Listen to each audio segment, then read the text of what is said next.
I'm not wearing my glasses, and there's a little screen on top of this camera, and what's weird is it looks exactly the same as when I have my glasses on. That's not good.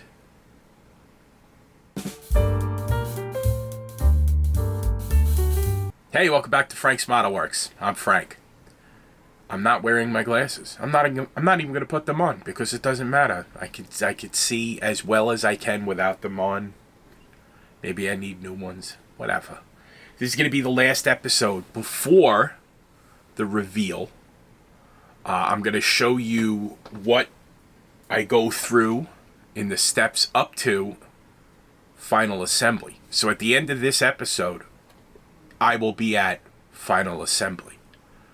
That's the only thing that's going to be left to do. And then I'll spare you having to watch final assembly because that's usually a very stressful time for me because, like it says right there, this is the calm before the calamity. These are usually the things that I can get done fairly well, sub-assemblies and stuff like that.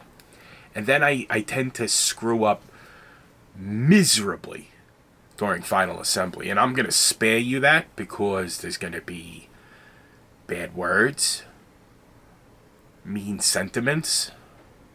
You don't want to be in the vicinity of this workbench when I'm putting a model together for the final time. But I'll show you as much as I can as far as what went into doing it in this episode. So that this way, if there is a finale, you'll know it went together. Alright, so what I'm going to do is I'm going to put you up there, and like I always do, we're going to go over what I'm doing. I won't necessarily show you doing it, because like I said, I like to work closer,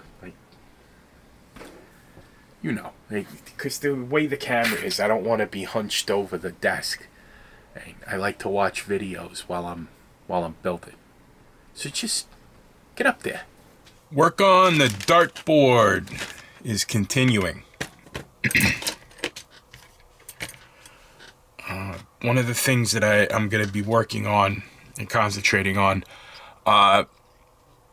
just a tip if you're ever building one of the darts from Revell, attach this to the firewall. Once you get the firewall into the body, attach this, because you're never going to be able to attach it to the chassis. And is that the way they say to do it? I built enough of these that I know. Get the steering linkage and the steering gearbox on here before anything else. I'm going to be getting the master cylinder and brake booster ready to rock and roll. That's drilled out. I don't go nuts and hook up the brake lines because I don't feel like bench bleeding the master cylinder. It's hard in this scale. It's difficult, and I can never get the brakes to work. So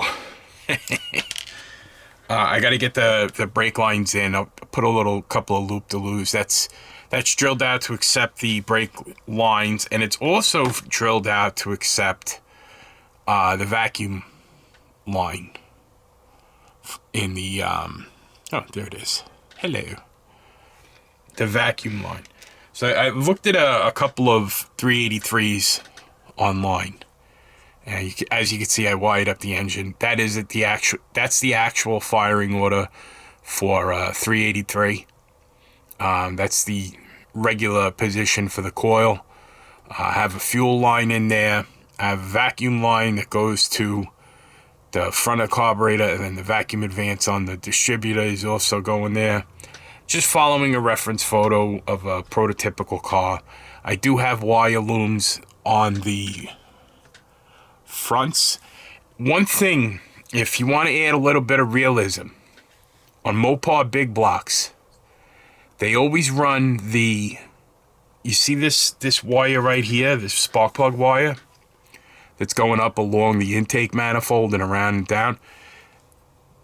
Most Mopar big blocks, late 60s and on, had that. I don't know. It would probably be, I've never seen it done, but I gotta be honest, on this side, the way the exhaust manifold is, I would run it, because these things get hot. You're gonna have to shield these. Well, it's not, on a real engine I'm talking. I would have run the wire the same way for this one. So this side is 2468, that's 1357. So for 7 and 8, I guess, I don't know. I don't know if it would work, but I have seen reference photos, and real Mopars have the number 7 piston, the spark plug hole wire running up over the intake manifold and down around the head and into the down to the spark plug. Did a little detail on the air cleaner, so you could read the Edelbrock. Like I had mentioned before, this is a 3D printed engine from the files are from Scale Auto Model Works. You could see here on the back of the transmission, this is the kit drive shaft. I had to put a little bit of extension on there. I don't know if it's gonna withstand the torque of the engine, but I guess we'll see. Eventually I'm going to be running 3/32 solder wire to represent a 2.5-inch exhaust. That now, coincidentally, you've heard me talk about this this build as being like playing on colors with the golds and the greens. With that, red has entered the chat. So you have the red on the top of the Optima battery. The cherry bombs I painted with Gaia Notes paint 038. Stuff's a little hard to find. Look on Gundam, like those robots. Look on the websites that cater to those types of models. You might find it there. Otherwise, it's pretty hard to find. It's frequently out of stock where I usually get it from. But hopefully you have better luck than I did. But I like that red. It's a nice red. I like it so much that I actually used it for the fire extinguisher in the interior. So as you can see in the interior, we got a little bit of some chrome accents, bare bones. I'm going to be adding red. Yeah, no. I'm going to be adding red seatbelts. I'm going to have like a 4-point harness for the driver's seat and just a lap belt for the passenger. Because if this was like one of those, travel across 600 miles and go to 5 tracks and run your car, only the driver's going to be in the car when they make the run. So there's no sense in having 2 harnesses. Plus there's really no provision for it in this roll cage. Or it's not even a roll cage, roll bar. I don't even know if this would pass tech. I don't know. This car might not run very well. Probably is not going to put up a very good ET. So I have to work on saying so less. The radiator shroud, you'll notice that the fan is already inside there. That's because the dimensions of this model are such that it's a little bit tough to get that into place. It's going to be a tight fit. And I want it because I know that there are people that will look and see if there's a fan. So I wanted to make sure that was there. It's just not going to be very functional. This is going to be a tight fit. So we're going to have to be careful.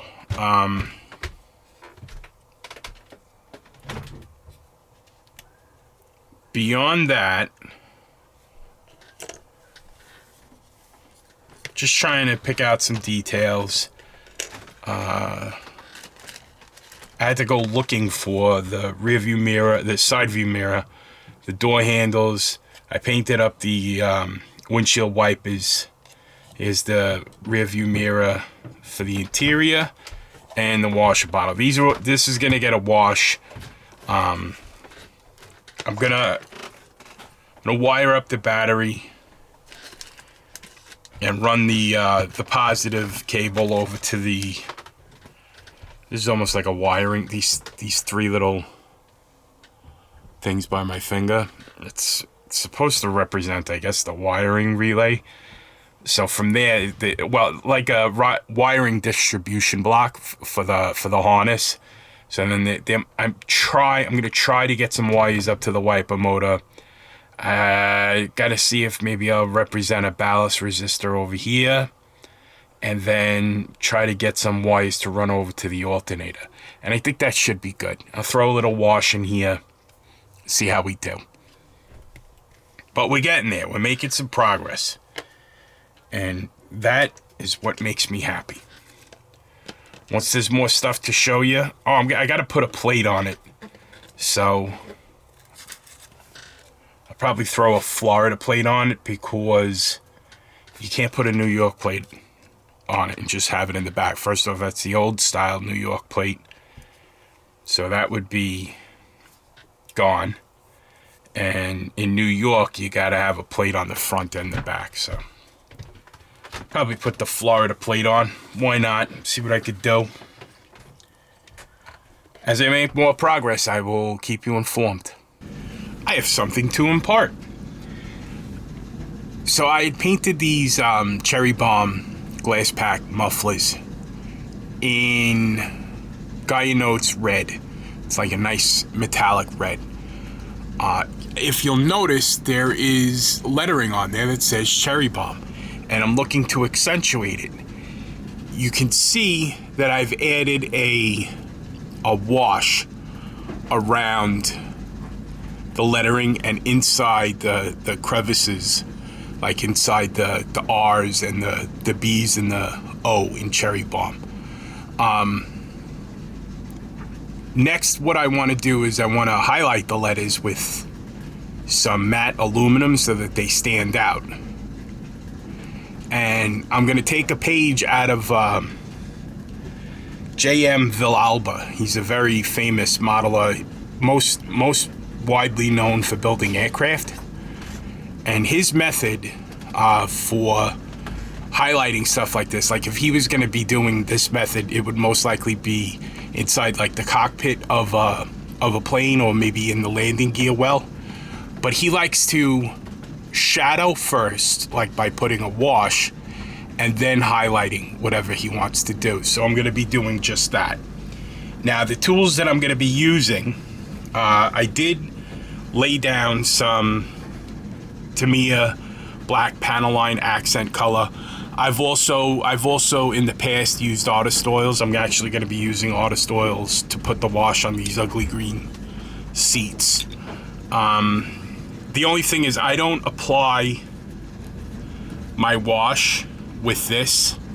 I don't trust this thing, because this is actually a reservoir, and everything that's inside of here could come out, and it's actually happened to me. It's burned me in the past. So when I apply this accent color, it's a decent accent color. It's not a big, it's good for a wash. But when I apply it, I use this brush. This is a Tamiya modeling brush, HF number 87048. If it doesn't show up, I'll put it in text and I'll flash across the screen. But you see, it has a very long, thin bristle, and it's good for applying a wash. So I just set that to the side thusly. Oh, look. I'm sorry I didn't mention this on my NNL report, but it's because I accidentally left this in my pocket. This was Frizzo's. Frizzo was handing these out at NNL East. So thank you, Frizzo. You're the best. Love you. I found that before when You can hear in the background the dryer's on. I found it before it was inside the dryer. Sorry, buddy. So I'm gonna go in, make sure that I have enough wash. Now, hopefully you can see. Hopefully I can see. Where it says cherry has already had a wash applied. So I'm just gonna come in here, and this is difficult for me to do because I'm not looking. Now you notice I come around, and it will basically just find the crevices it needs to get to. And you just wipe it away. So the paint that I'm going over is a lacquer, and to me is panel line accents are enamel based, so you don't really have to worry about messing up your finish. So you get that on there, wipe away the excess. Let me pull it away from the camera so I can look at it, see what I'm doing. I'm gonna have to at some point figure out a better way to film what I'm doing, because the eyes ain't so good, the hands ain't so good, and the camera placement ain't so good. I'm trying to impart wisdom here. Oh, that's another thing. When the camera shakes because it's attached to my desk, so when I move my arms, and also my gut is right there, so my gut moves the table as well. So if I start laughing, it's a big mess. This whole setup's a big mess. So I got that on there. Now, to clean the brush after its use, this is lacquer thinner. Now, most people are gonna scream when they see me do this, but there's a method to the madness. This is just to get, I'm actually just tapping the brush up against the side of this little jar to get the bulk of the wash, the enamel-based wash, out of the brush. And then I'm gonna move over to this, which I've shown on the channel before. This is Abteilung 502. I don't think they're in business anymore, but I do think that they were absorbed into AK. So if you're looking for this stuff, just look for the magic potion for brushes. This, it smells like turpentine, which I kind of like. Let's take a whiff. I like that smell. And it also has conditioners and shampoo that'll help maintain the longevity of your brushes. If you take care of your brushes, you buy a halfway decent quality brush. These, to me, brushes are very nice. You don't have to go out, and get a Winsor & Newton Series 7 brush. That's not really necessary, unless you want to become like a really high-end figure painter. Or you're impulsive like I am. Are you impulsive like me? You know how I roll, kids. I'm only gonna be Frank Steffens once, so I gotta make the best of it. So keep an eye out for that. Just look up, if you can't find it under Abteilung, which is 502. I'll put the spelling. There'll be a description. You know the deal. But look for magic potion for brushes. It smells like turpentine, a little like turpentiny, turpenoidy. Is that a word? Sure. And if the product description says it has like shampoo and conditioner for the hair of the brushes, I'm not even joking when I say that. It does say that, and it said it in the description of this. And it's really good. It maintains it doesn't make the bristles don't get brittle. Wash your brushes right away.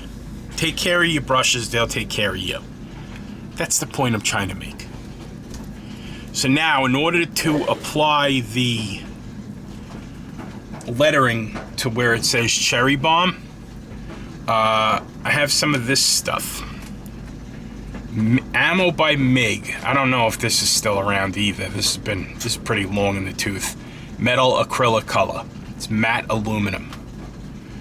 Now you would think, since I'm going to try to be painting something really, really small, that I would use a super tiny brush like this. It's actually, this would be more for, and this is to me a brush also, but this would be more for like painting the pupil and an iris, you know. Less brush isn't always the best choice. Get it? You want to have a little bit of meat behind what you're going to be painting. Painting with. So I'm going to load the brush up.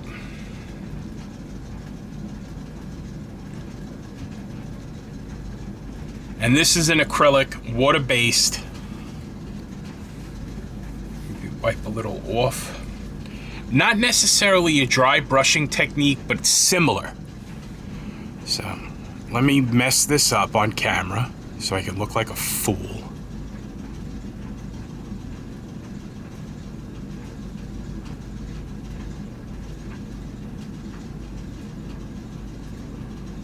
But what's good about this is if you mess up, or in my case, when I mess up, you can wipe this away with just moistened towel, paper towel.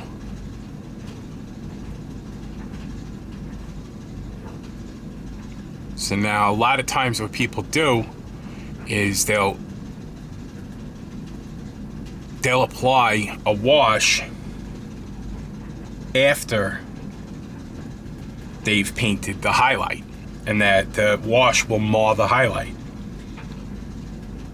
The wash is supposed to be in the background, and nowhere does it say that the shadow has to come after the shape. You could put the shadow before you draw the shape. See, it says cherry. Could it be better? Yes, it could, but this is a contorted way of doing this for me. Like the top of this R could use some help.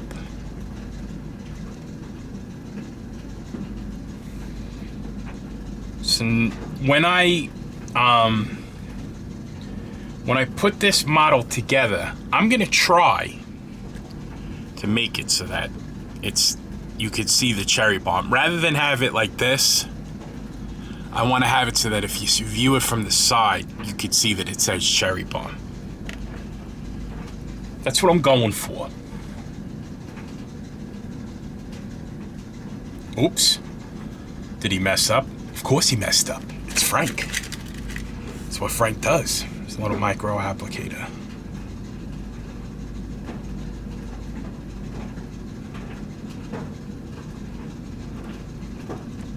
So now we have the added bonus of trying to go back there and getting, let's just get it off. See how easily that it removed that?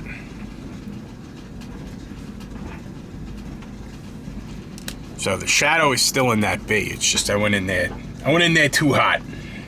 Yeah, look at this. This brush is loaded up.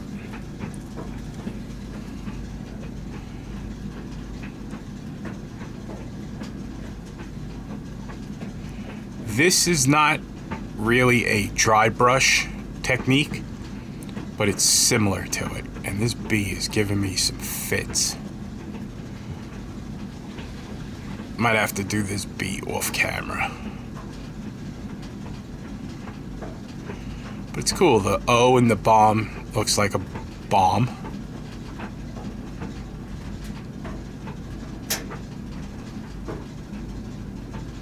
Yeah, these B's are giving me fits.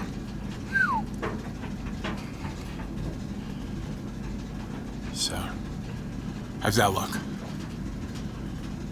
Focus. There you go. That doesn't look too bad.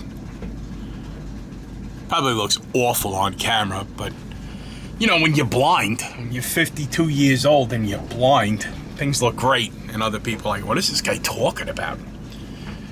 So let's give the other one a try.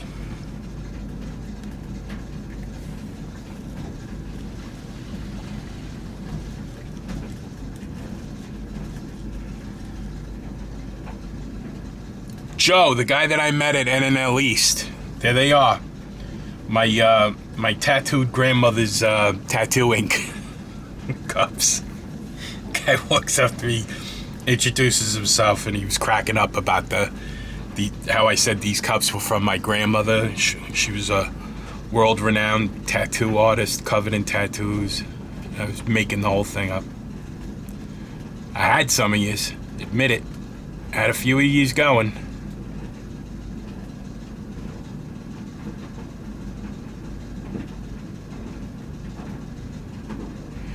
So now this is something where a little touch like this, a little detail like this, if you can get this to work and work well for you, that's a nice touch. People are gonna see that and think it's pretty cool. And it's not that hard, it's just a little bit of patience. You might have to go back and forth with it a few times, like I'm gonna have to do with these bees.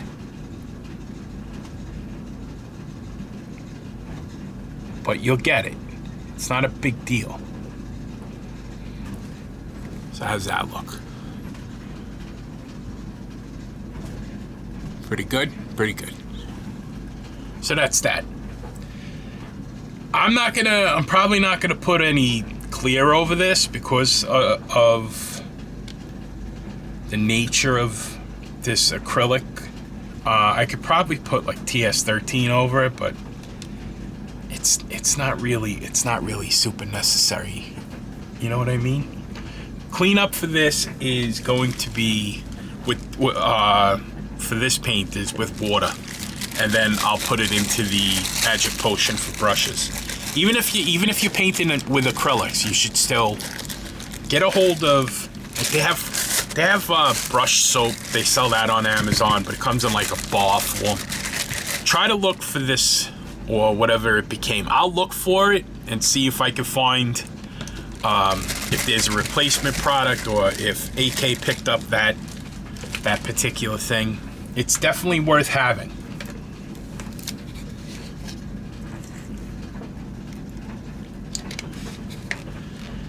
I've been working on just little details that are going to be in the engine compartment. When you're washing your brushes, never jam them to get the paint away from the ferrule. This is called the ferrule. You'll see like there's some paint buildup in there. Just keep tapping on the side, because if you jam like that, you're gonna bend the bristles and you're gonna flay the bristles out, and then you're destroying the brush. These aren't especially expensive. Some of them are pretty pricey, but they're good brushes. The Tamiya brushes, I really like them. I'm a Tamiya fanboy. I buy a lot of their materials, their tools and stuff, and their kits are pretty nice too.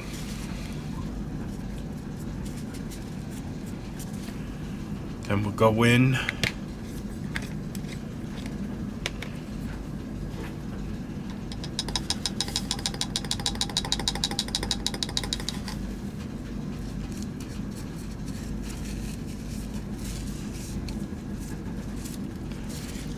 We take a whiff.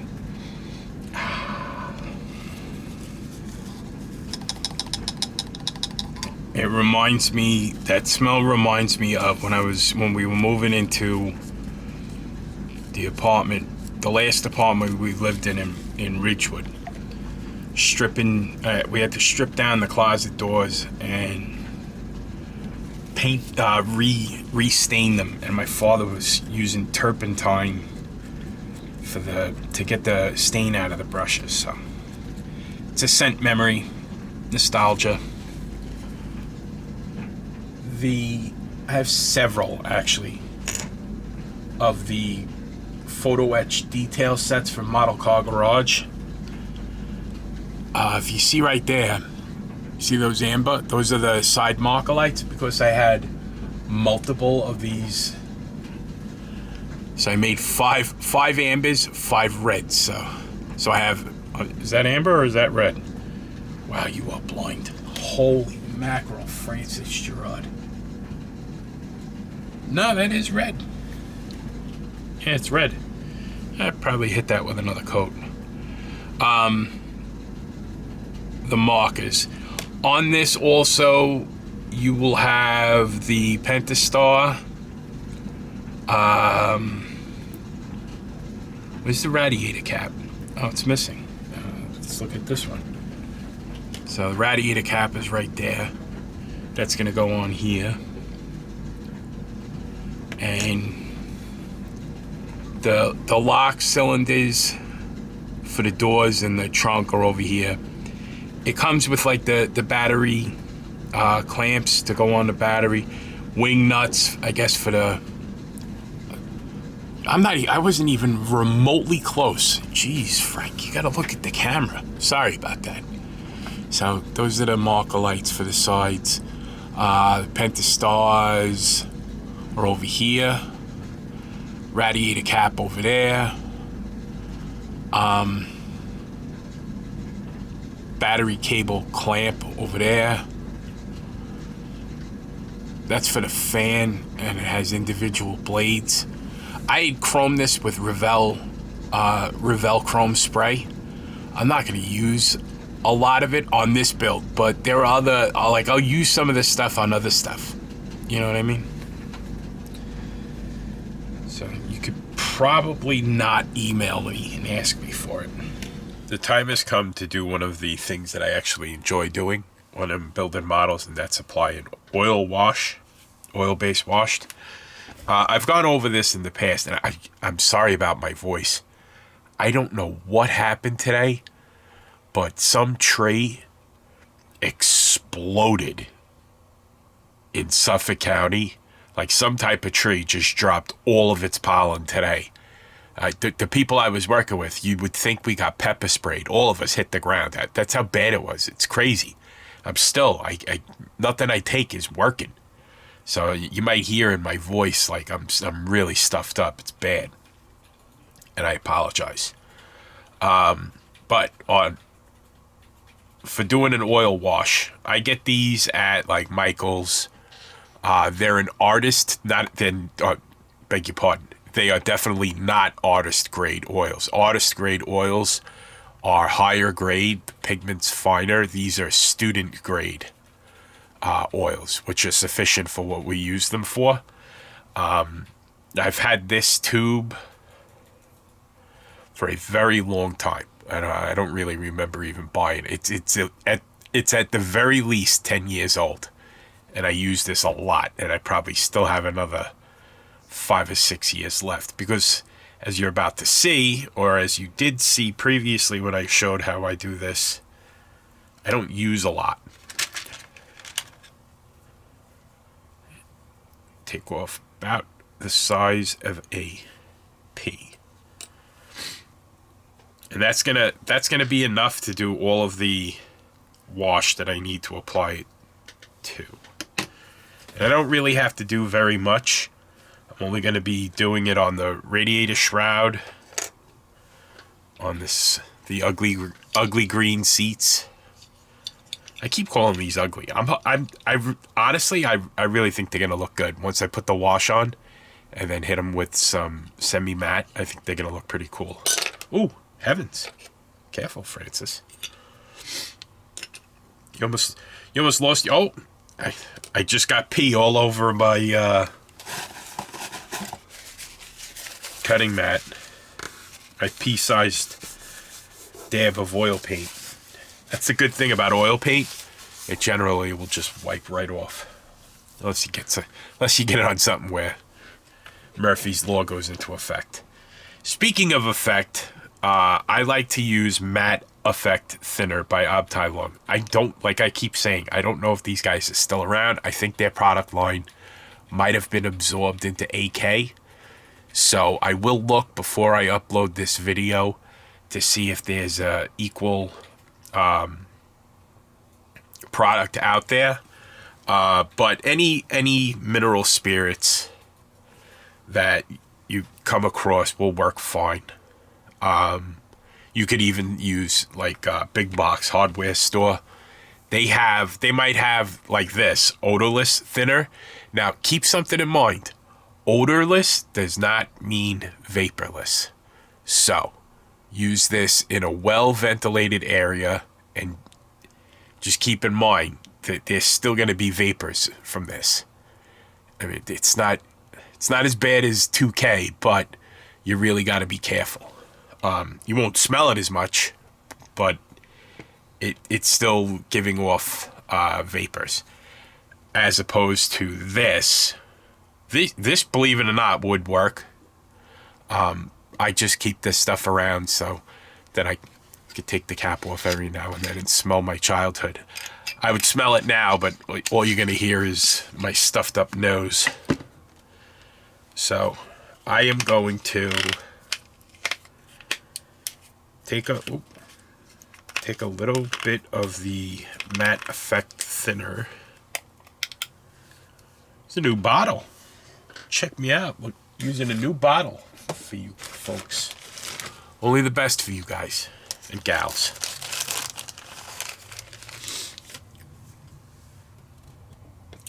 Cool little pipettes that you get when you buy paints at Scale Finishes.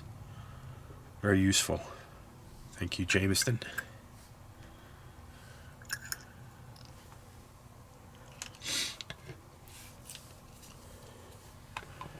I like to put caps back on immediately because I'm a klutz and I have a really bad tendency of knocking things over. Just mash this up. Now, if this was, you see, artist grade oil paint, you wouldn't see any pigment. Like, you can actually see some graininess in the pigment of this. It's not really going to make a difference for what we're going to use this for. This is probably at some point going to need more thinner.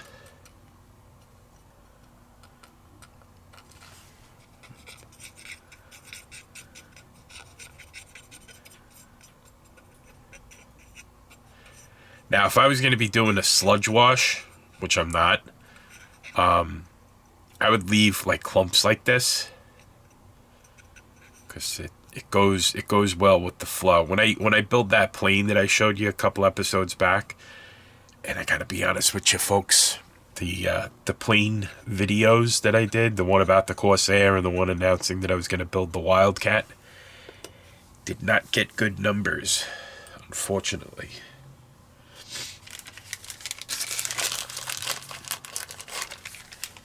But I'm gonna build it anyway because this channel is about what I want to build.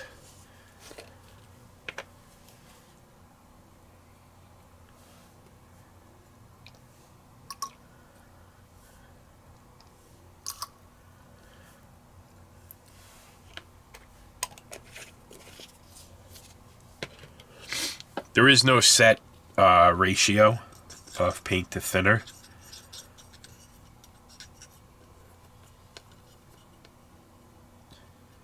If you find it's not doing what you want, you can just wipe it away. So where is my... Here's my wash applying brush. Again, that's a Tamiya modeling brush HF item 87048. And I will flash that. And there'll be a link in the description to a couple of retailers that carry them.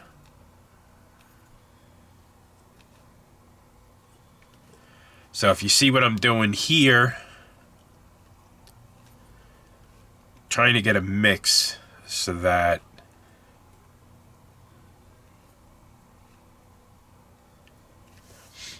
I'm not smearing, but I am having some effect. And the effect that I'm trying for is to create a shadow, around like those screw heads and bolt heads. See,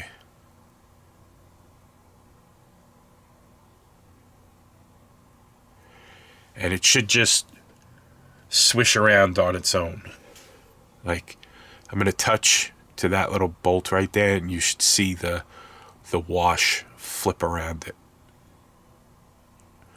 A little bit much, but I'm going to go in there. I could go in there and wipe that away.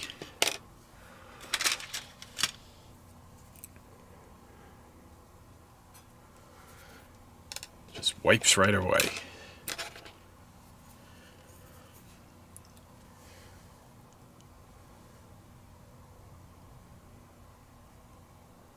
Like that. So.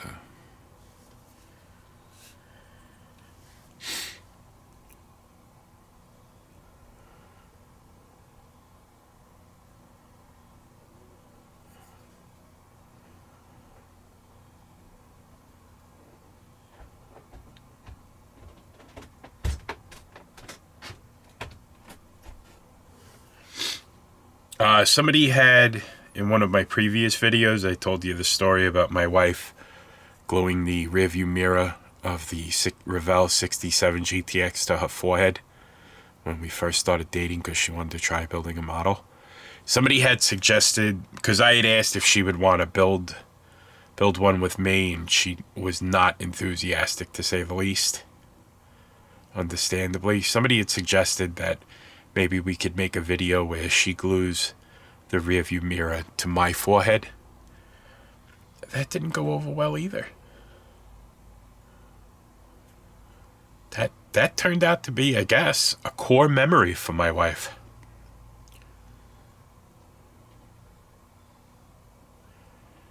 So this was painted chrome, the radiator cap. It's off of the photo etch sheet by Model Car Garage, and I painted over it with Vallejo 70.998 bronze to get that color, which is more indicative, like that's kind of more what we see radiator caps being rather than chromed.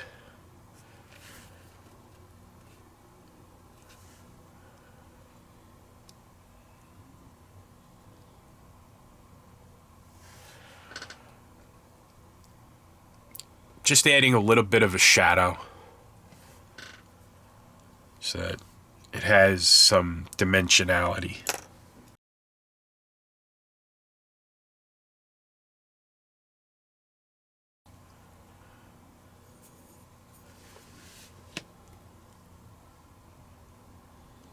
I'm trying to do this so you folks can see.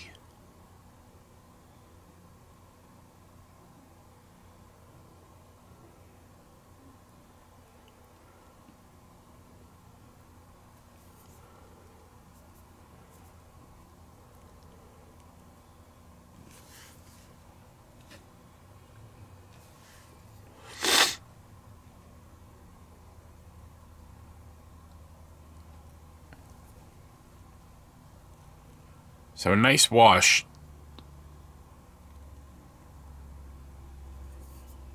If anything, it should definitely not stand out. It should almost be blended into the background, because when you're adding a wash, you're trying to impart dimensionality, deeper dimensionality than the natural shadows that's something that this size will cast, because you're trying to represent something that's would have bigger shadows on it, said Frank as he rambled.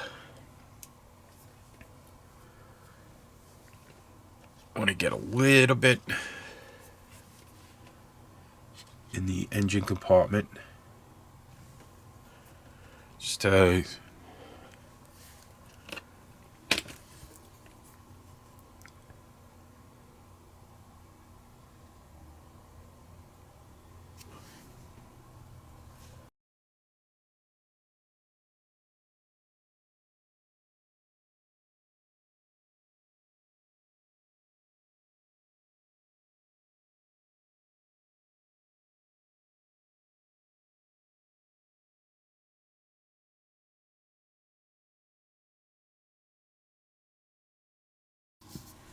The ultimate goal with doing a pin wash, and this is actually a pin wash because I'm using a very, very thin brush.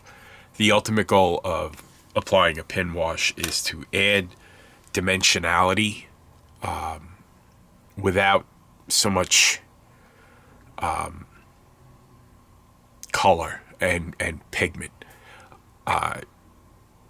rather than running it on and having to wipe it away. Real application of a pin wash would be to apply it and then use a second brush kind of like this that's filled with mineral spirits to edge it into where you want it to go and remove it from where you don't want it to be. I don't really use that much in a model car, especially one that's not really going to be used to, like, this isn't going to, I'm not making this to look like a daily driver, if you know what I mean. But anyway, moving on to the seats, I'm actually going to apply a sludge wash. Let me get some gloves on and we'll start doing that. Now, this detail on these seats is fairly shallow, so I'm not really going to be getting an incredibly deep dimensionality with this wash, but I wanted to do something. So now you'll notice I'm going into what's left of the oil paint. So this is going to be heavily loaded and sludgy. Here we go, sludging it on.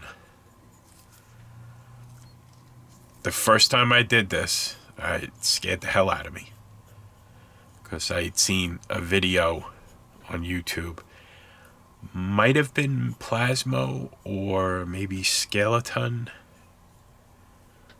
I think it was Plasmo, and I thought he was ruining the model. I didn't know any better. I didn't know the properties of oil paint was such that you could get away with doing something like that. This does get messy.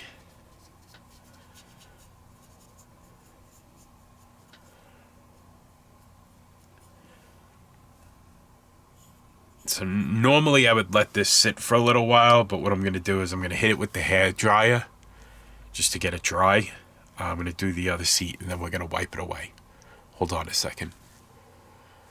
This seat has had the wash removed, the sludge wash removed. A little bit, get a little bit more down here. Okay, now it has. This is prior to clear coating. And this one still has the sludge wash on it. I'll show you. Just wipes away. Leaves just enough behind to impart some added dimensionality. And you can leave as much behind or take as much away as whatever desired effect you're going for. If you're looking for a really beat up seat, then there's other options we can explore at later dates.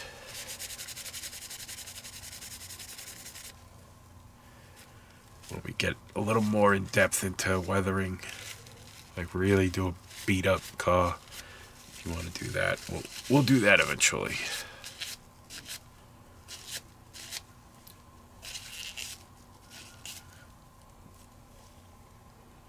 There we have it. Right now, I'll bring you over to the spray booth and we'll hit these with semi-gloss clear. It has been quite some time since we've been over at the spray booth. Got our trusty pipette. We got our pinky out like an aristocrat. It's not going to take much to coat these two seats. But because I am a prodigious klutz, I'm going to put the cap back on.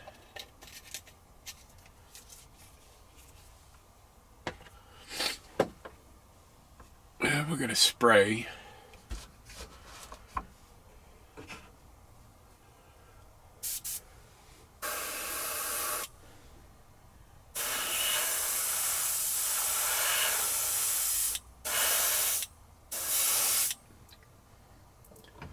What did I forget? Yeah. You guessed it.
So once those dry, it should have a nice finish. I'm going to clean the airbrush. Always clean your airbrush after you've used clear, because if you don't, like this is an enamel, so it's a little bit more forgiving, but lacquers, and especially urethanes, if you don't clean your airbrush, you're going to brick your airbrush, because urethane, you're going to be spending a lot of money getting those parts out and replacing them if you don't destroy the airbrush completely. I will meet you back over at the desk.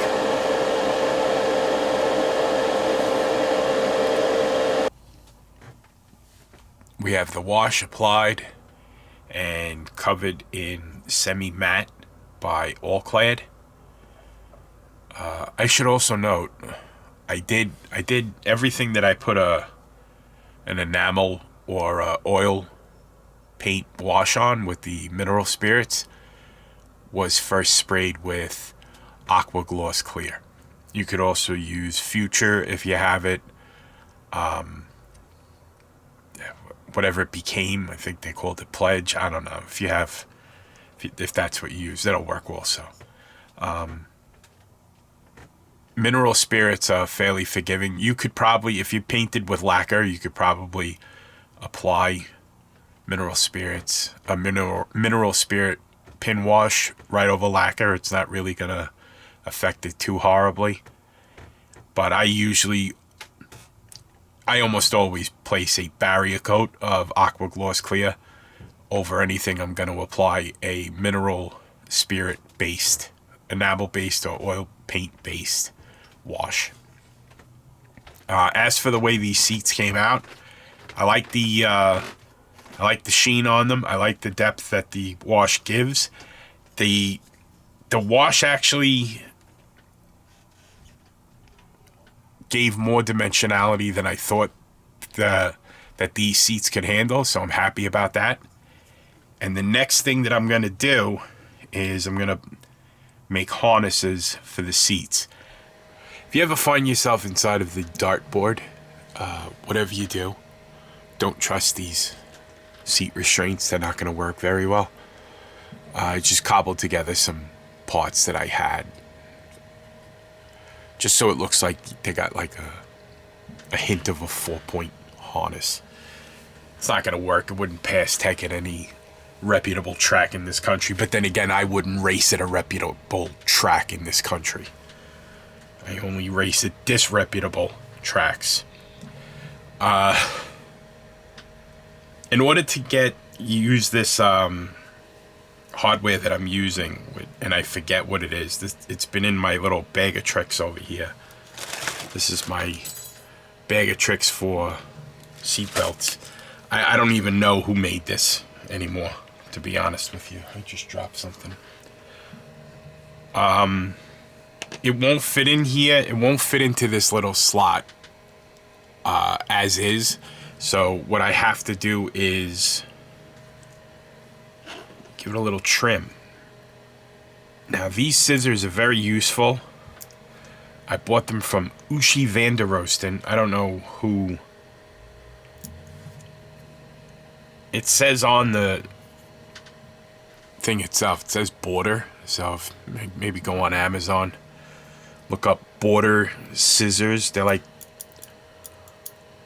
spring action. They're pretty cool. There's also a tweezer. It came in a set with a tweezer.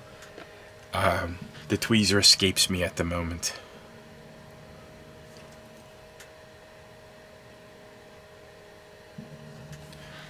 Of course, you won't see any of this because it's not going to be in focus. But you just get that in there and make it work.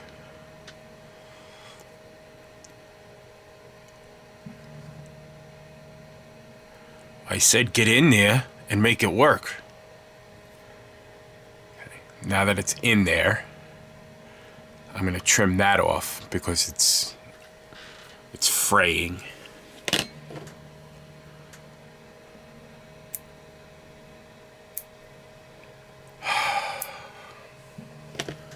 Where did that go? That's going to wind up right in my engine compartment, I guarantee you.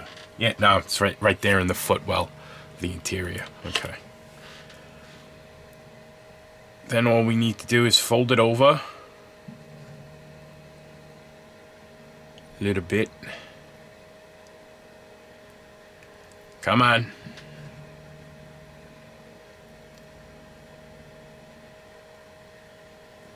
Fold it over, add a little spot of super glue. Give it a squeeze with the tweeze. Thusly. And then naturally it sticks to the tweezers, and now it's going to stick to my fingers. And now that there's glue on my fingers, everything that I touch on the seat is going to have glue on it. You know how it works, folks. You build models, don't you? So that doesn't line up perfectly. So let me destroy what I just did by trying to trim this. Close enough. Good enough.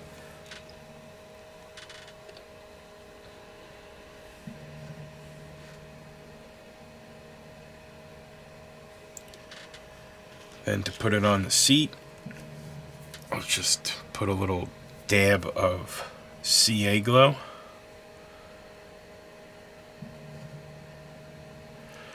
I used to spend a lot of time on interiors, and then I realized most people, you know, like they give it the cursory look, like what's going on in there? Anything super interesting? No? Okay. Let's see all the dust in his paint, because this, you know, I'm making a confession right now. It's kind of what I do. I look at the engine, I'll look in the interior, see if there's anything going on in there, and then I'll look at the finish, the paint. Then I check out the wheels, if it's set up on a mirror, see if I could see of the undercarriage.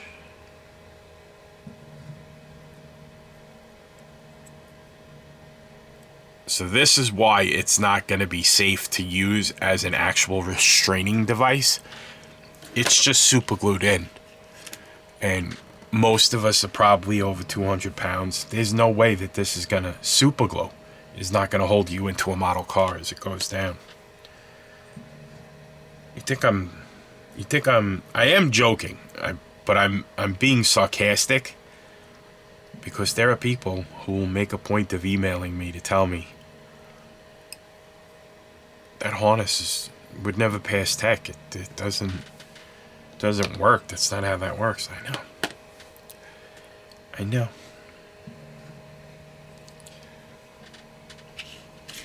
I hear you, buddy.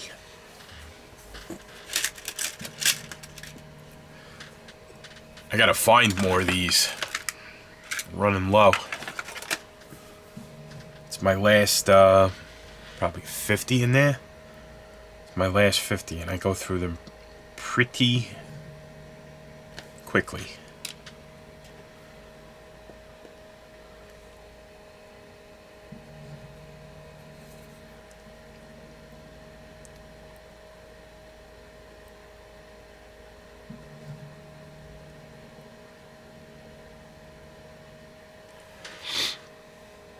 Again, this is just to pass the scrutiny of the people who glaze past my work. But yeah, it's number one, it's the nature of the beast. This is meant to be a USACC group build. It's supposed to be fun. You can go crazy if you want and super detail stuff, which is cool. But, and I have in the past super detailed stuff. But this is more about playing with colors. So there's our two seats. Let me try to tighten up a little bit. So I'm gonna be dropping that into the interior like so. We'll make sure that we get as much super glue stains as possible on that black. I didn't flock it either because for all the time that I spend flocking a model car interior, nobody's ever come up to me and said, you know what, you did a really good job flocking that interior. So I do it, I do it, but on this one, it doesn't, this is not necessarily a build that needs to have flocking. So that's the gist of how that's gonna look. Not too bad. Let's see what it'll look like when we throw the body, throw it under the body. Let's not touch the body before we make sure I have no super glue on it.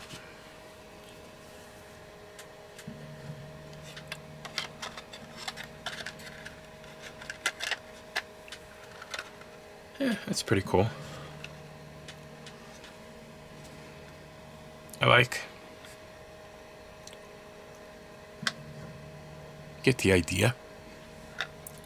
You're picking up what I'm laying down. We have super gluage. The seats are in there. Here's the dash with the steering wheel. The notional roll bar that wouldn't pass tech.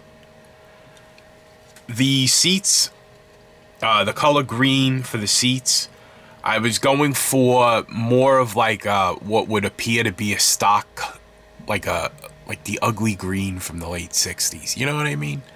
Like of a stock dot seat, rather than matching the green on, you know, the what's this called, lime time, that plays throughout the. Like they had to make a concession to finding a nice pair of seats and just bolting them in.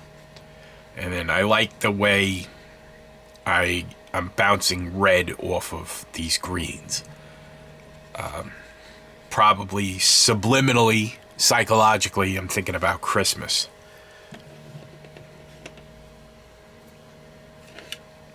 What I'm gonna get from Santa Claus.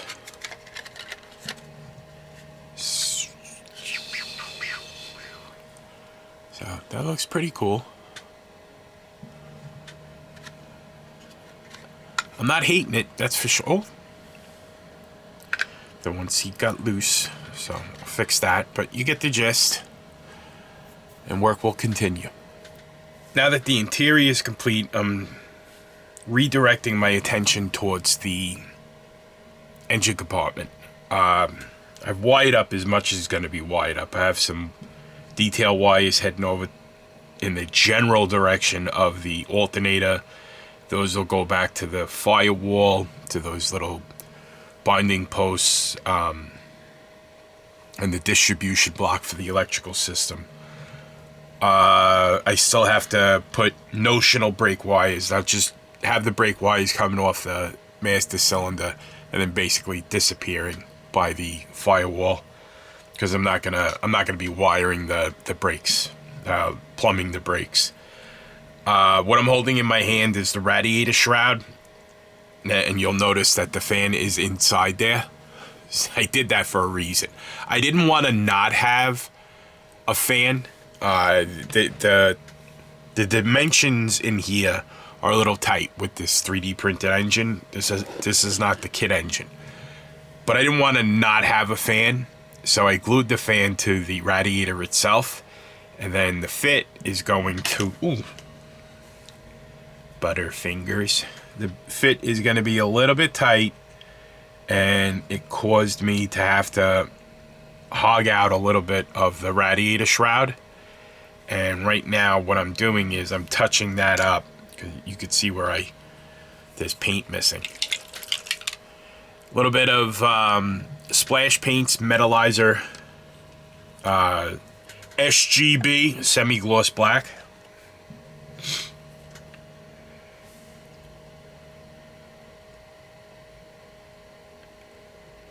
Well, I wouldn't recommend, like, you know, for touch-up, this is fine. This will work just fine.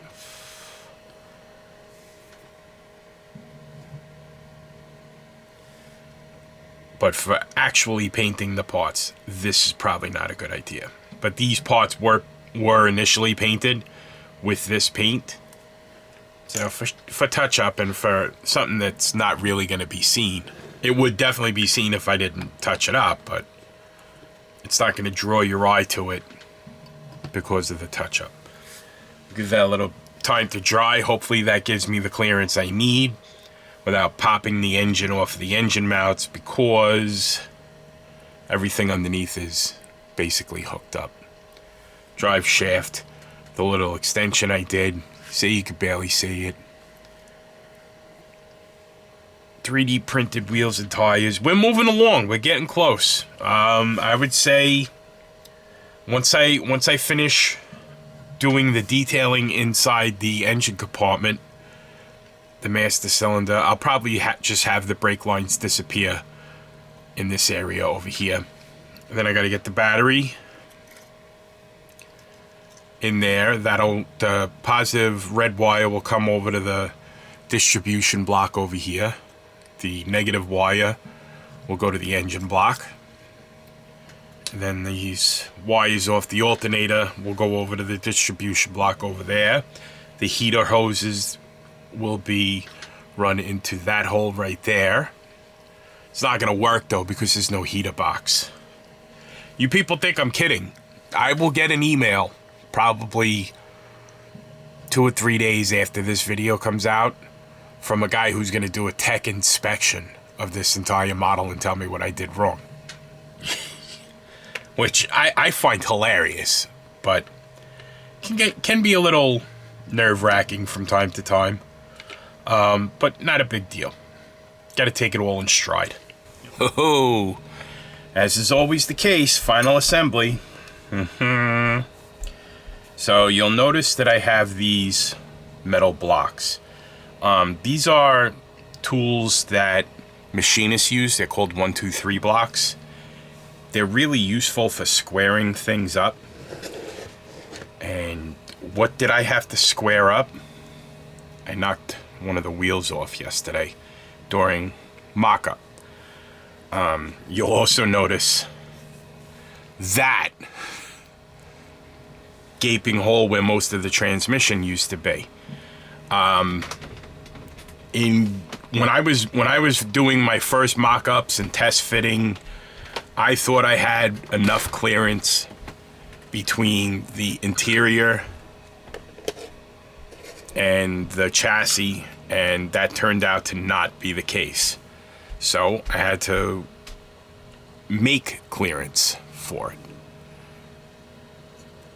So you can see in this spot right here, there's an interface between the interior and the chassis. You see how it fits together. You see that spot right there?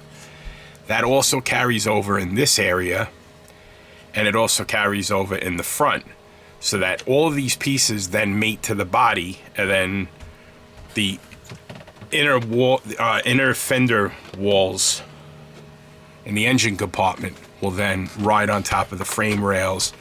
Everything will fit together, and it goes together well. I've built this kit a couple of times. Let me wide out. I built this kit a couple of times, and that has always been the case. Naturally, by putting in a 3D printed engine in that, that flipped the script, so to say. So I've been, as usual, I wasn't thorough enough in my initial test fitting. So late in the game, I'm having to fit these. Is this that big of a deal? No, you're not going to see it. And even from the bottom, you don't see. You'll never see it. Is it hack? Yeah, it's hack. I never claimed to be not a hack, but it's more hack to pretend that I didn't do this. Oh no, everything fit together great. You know, there was no problems. It just fit like a glove. And having done that, is it possible? I'm sure it's possible to fabricate this in such a way that you're not going to have these clearance issues, but I'm an idiot. I've told you guys, you know, these are the holes that you sometimes have to dig yourself out of. And rather than re-engineer this late in the game, everything that's going to go on, when I could just remove material from this transmission, which, believe it or not, is not going to work. And you could tell that because there's no gears inside. There's no clutches. There's no torque converter. The linkage to that shifter, I didn't put it in. So hacking this off in a spot where you're not even going to see it, and then people having a problem with that, is the same as this, not detailing this area. Well, this would be the trunk. Yeah, but you're not going to see it because the trunk's not going to be open. But I like to, you know, I'll show you all my pimples. It's not a big deal. Because it's more likely that you're going to run into a problem like this late in the game than, yeah, like it's more likely that you run into stuff like this. And this is how you get around it. You got to make compromises. Is this really that big of a deal? This wasn't going to win anything anyway. You know what I mean? And I'm not building it to win anything. I'm building it to share it with other people so that they, you know, like they enjoy it. You know what I mean? So stuff like this, you know, don't think like people would hit an obstacle like that and then they'll start cutting things. They'll dig material out of here. The easiest way to go is to just take the material from here. Nobody's ever going to see it. You know, you look at full scale builders. They're hacking things together all the time. You make it work. What does Freiberger say? Don't make it right, make it work. That's it. Now this is supposed to be a model that has a visual. He's talking about, he's referring more to like make sure that the vehicle runs and worry about the cosmetic stuff later. This is a model that's meant to be a visual representation with a slight amount of realism and verisimilitude. So something like this, that's not a big deal. But I would recommend, that said, I would recommend getting 1, 2, 3 blocks. You could buy these on Amazon. They're pretty cheap. I'll see if I can find a link. Just keep in mind that when they arrive, they're going to be covered in cosmoline, which is like it's like a coating. It looks almost like really, really dense petroleum jelly, and you can take it off with lacquer thinner. It'll come off. Just keep in mind, if your work area is a little damp, they could rust. So if that's the case, you might want to keep these. I wouldn't use motor oil, but maybe every once in a while vegetable oil, or sand them down. Just you know what? You're playing with this thing right above your model, you moron.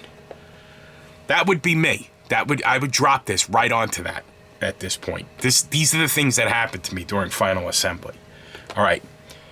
The next thing I'm going to be working on, because this was the detour that I was taking on last night after I got the seats in, I started doing test fits just to make sure. I also knocked the steering in during the mock-up. I know I made a point to say that I usually, when I'm building these kits, I'll put the steering box in, even though the instructions tell you to What do the instructions tell you to do? You know, you should probably take these out and peruse them every once in a while, Frank. How about that, you goofball? What do they say? Yeah, they say to add the steering box after the chassis is in. Too late. Because I already have the K-member on. Too late. Could I add it? Because I think what happened while I was bringing the chassis up, the exhaust manifold hit it and knocked it off. Not a big deal. Didn't leak. There's no evidence, you know, like there's no glue staining, so we'll work on that next. This is going to be, I still got to do the brake lines. So tonight's focus is going to be on the engine compartment, getting that ready. And then, once that's done, I got to add the glass. I don't remember what, I know I cleaned the parts, like remove the nubs for the sprue attachment points. I do know that in the 3/4 windows, there is a strip of chrome on there. I don't think I did that. I don't even know where I left the glass. Yeah, you should probably concentrate on one model at a time, Frank. Okay, I'll be back. Here are the engine compartment details that I added. I got the brake lines in, and they're just basically going to stop dead end right there. Batteries in. I made a notional hold down because no track would allow this car to run down without a battery hold down. I got my positive battery cable heading over to this junction, and then I got a little wiring harness going up to the wiper motor. The ground wire is, the negative is waiting for the installation of the chassis, which has the engine on it, and then I'll attach that to the block. I have to remember to keep an eye on this steering box, reattach that. I'm gonna just, during final assembly, I'll try to get that in. I'm sure it'll go. So and those who know me well enough know, because I'm crazy, I painted the inside of this gaping hole, which no one is ever gonna see. I painted it steel, because I'm crazy. But I touched up wherever there was glue showing from where I had to, because naturally the engine popped off of the engine mounts, and it popped off of the U-joint. But the interface it's working. It's sitting the way it's supposed to sit, and I want to give this car the best chance at going together as well as it possibly can. One thing I do remember in building this kit previously is that it can get a little wonky getting these windows, the little quarter windows in the back, getting those in and not running into interference. But we'll do what we got to do. I've managed to accomplish it a couple of times, and I'm reasonably optimistic that I can get it done this time. Work will progress. Next up, I'm going to add the glass. Then put the interior in the body, and then get the chassis underneath, and then we're down to the real final assembly. I already have my back. Got the grill ready to go. Got to get the turn signals in there. Got the bumpers. I hope I still have them. I'm sure I do. These little tail lights. I did add a wash that will go around the tail lights. It's very subtle. It's not very noticeable, but I could see it, and that's good enough. So I will be back. I have finished installing the glass. It does install from the outside. Now, keep in mind, when you're doing this. The driver's side rear quarter window is a little bit wonky. I've built this kit. This is probably my 6th or 7th of these that I've built. I've always got a little bit of wonkiness, as if you'll notice like how there's like an outlined ridge that will go on the outside of the frame, and then the glass will stick into the frame itself. There's always, it's almost as if it's the wrong shape. It'll go eventually. You might have to give it a little push and shove, but it's just something to keep in mind. There is a little piece of chrome trim on this quarter window. But other than that, this glass generally goes in fine. I use Canopy Zap Formula 560 Canopy glue for all of my glazing. If you get any extra on a piece of glass that's showing, you can just wipe it away quickly. You get like a little applicator or even a Q-tip or something. Get it wet, wipe it away. Keep wiping until it disappears. Not a big deal if you get any of this stuff on the glass. Moving forward, what I'm going to be working on next is, yeah, I painted that because I'm crazy. I'm going to be adding the exhaust and the cherry bombs. So like I had said, I'm gonna place the cherry bombs around here in this area with a little bit of downturned exit out the back, and from the cherry bomb to the exhaust manifold is going to be 3/32 inch, which is about 2.4 millimeters in diameter, rosin core solder. It holds the shape well, whatever you're like forming it into. So here's how this is going to look with the interior in. Not too bad. I'm liking it. Unfortunately, as this is where I usually screw everything up, because I start getting excited. Wow, I'm almost done. I start rushing. I start messing things up. And once I start messing things up, and then I get frustrated. So this is usually a pretty stressful time for me. Also, I'm not really good at making the exhaust, and getting them to match. If you saw the finale of the Dylan McCool 1972 Dart Swinger, I don't know how I pulled that off, because it was I think it was the first time that I ever made a custom exhaust like that. It was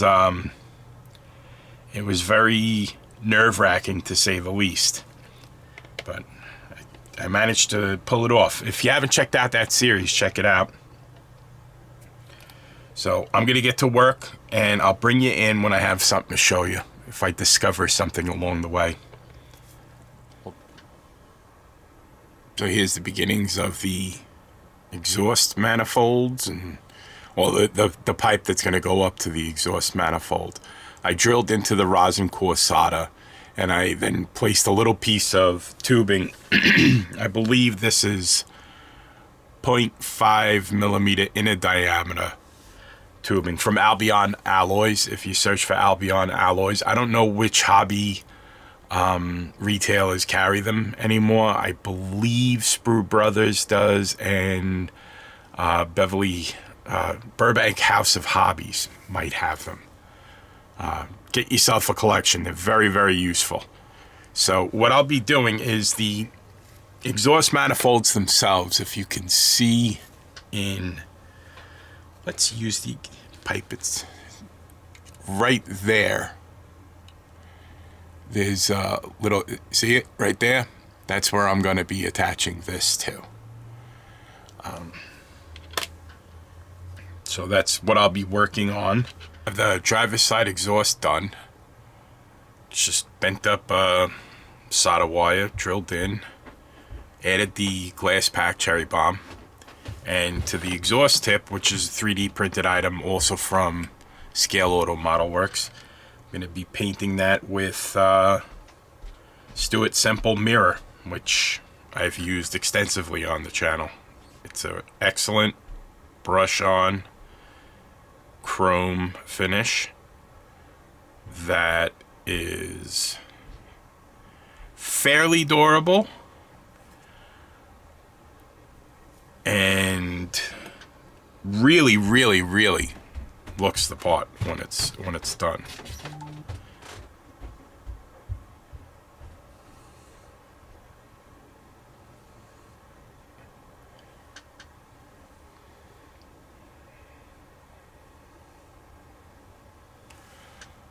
As you can see,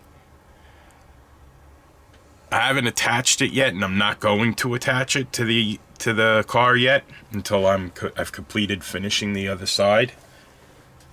But I did want to show you my process.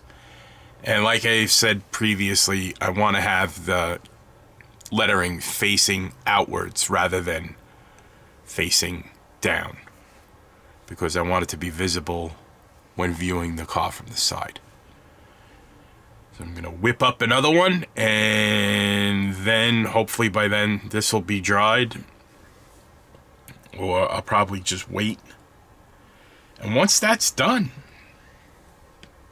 I'm going to be starting with final assembly. Hold on. There's probably be one more little thing where I show you the other exhaust, and then we're gonna probably sum up after that. So hold on. Having done the exhaust with the glass packs, the cherry bombs, I think we are at the point where we're going to be doing final assembly, and that's going to include putting the interior into the body, which should be fairly straightforward. This body and interior interface, as long as you don't, you got to make sure that the side quarter windows and the interior line up and they're not interfering with each other, because then it won't sit right. If it doesn't sit right, that's also going to affect the chassis fit. So just keep an eye on that if you ever find yourself building this kit. I am going to have to add the steering mechanism because it fell off, like I had mentioned while I was test fitting. Story of my life. The next more difficult part is usually when I'm putting the chassis underneath the body, getting the heater hoses, not getting them caught in the way, and all this wiring that's currently sticking off the engine, which is going to be connected to the brake booster, and then I'm going to have to attach the negative battery cable to the block, which isn't really such a big deal. I do have a little hole drilled for it, and just make sure I get all of that. Then after that, I have to get the shroud into the body in such a way that I'm not causing an interference problem with the engine, which shouldn't be too hard. I like I said, I've done it before. I've managed to get it done. Then once that happens, I have to add a radiator hose, upper and lower. I am going to try to put in a lower radiator hose. I make no promises. If it's a question of lower radiator hose or Hulk smash, then the lower radiator hose will not be added. So I'll put you back on the tripod and we'll sum up. Still don't have my glasses on. Very controversial. When next you see this model, hopefully within the next week, it's going to be completed. I'm going to have to do glamour shots and all that. I'm actually going to set up this time well, maybe it's nice out. Maybe I'll do it outside. But I don't want to attract a crowd. You know, handsome, awesome model car. Folks, I got pictures to take here. Delusions are fun. So let's look forward to that. Once I'm done with this, it's the charges. Then I'm gonna start on a lowrider for one of the group builds that I'm way behind on.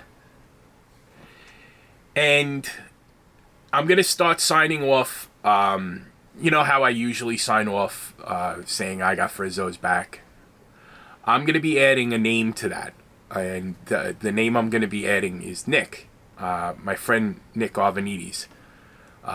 Doesn't have a YouTube channel. If you want, I'll have a link to his Instagram in the description. Keep Nick in your prayers. He's going through a similar ordeal, and he needs our positive vibes. So I'll be shouting him out in all of my videos going forward until we see him into recovery and good health. So let's do that now. As always, I got Frizzo's and I got Nick's back. I appreciate your support. And until we speak again, my friends, take care of yourselves and be well. And I'll put the glasses on next time. You let me know. Am I more handsome with or without the... I'm not handsome. It doesn't matter. All right, goodbye.